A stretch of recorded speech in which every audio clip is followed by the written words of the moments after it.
سردیوں کے ایک سخت رات تھی. ہوائیں یوں چل رہی تھی جیسے کسی نے آسمان پر برف کے تیر چھوڑ دیے ہوں. ایسے میں بادشاہ اکبر اپنے محل کے آرام دہ کمرے میں بیٹھے آگ سیک رہے تھے جب بیربل دربار میں داخل ہوا. اکبر بولے، بیربل، موسم تو بہت سخت ہو چکا ہے. ذرا سوچو، کیا کوئی شخص ساری رات جمی ہوئی جھیل کے پانی میں کھڑا رہ سکتا ہے؟ بیربل نے مسکرا کر کہا، جہاں پناہ اگر ارادہ پختہ ہو تو انسان بہت کچھ سہ لیتا ہے.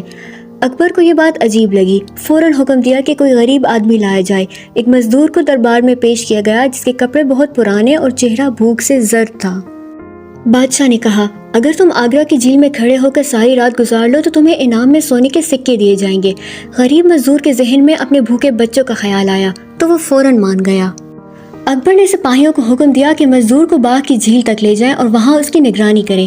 مزدور پانی میں اتر گیا. رات ڈھلتی گئی، سردی کا زور بڑھتا گیا. جھیل کا پانی برف کی طرح سرد تھا. مزدور کانپتا ہوا اس میں کھڑا رہا. سپاہی دور سے دیکھتے رہے. کچھ دیر بعد مزدور کے ہونٹ نیلے پڑنے لگے، ہاتھ کانپنے لگے، مگر اس کے دل میں اپنے بچوں کا خیال تھا جو اس وقت بھوکے سو رہے تھے.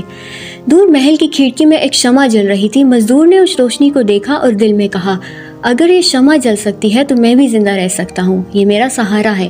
تو وہ ساری رات کھڑا رہا، کبھی اپنی سانسیں گنتا، کبھی شمع کی لو کو دیکھتا. صبح ہوئی تو اس کو دربار میں پیش کیا گیا. بادشاہ اکبر نے حیرت سے پوچھا، تم نے رات کیسے گزاری؟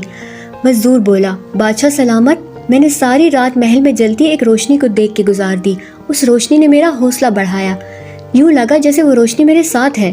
بادشاہ اکبر نے کہکہا لگایا اور بولے، اچھا، تو تمہیں روشنی سے گرمی ملی. یہ تو اصولوں کے خلاف ہے. اس کا مطلب ہے تم شرط پوری نہ کر سکے، لہٰذا تمہیں کوئی انعام نہیں دیا جائے گا. مزدور کا دل ٹوٹ گیا. اس کی آنکھوں میں آنسو آ گئے اور وہ خاموشی سے واپس چلا گیا. بیربل یہ سب دیکھ تو رہا تھا مگر جانتا تھا کہ اس طرح بادشاہ کے فیصلے کو جھٹلانا درست نہیں، لہٰذا وہ خاموش رہا.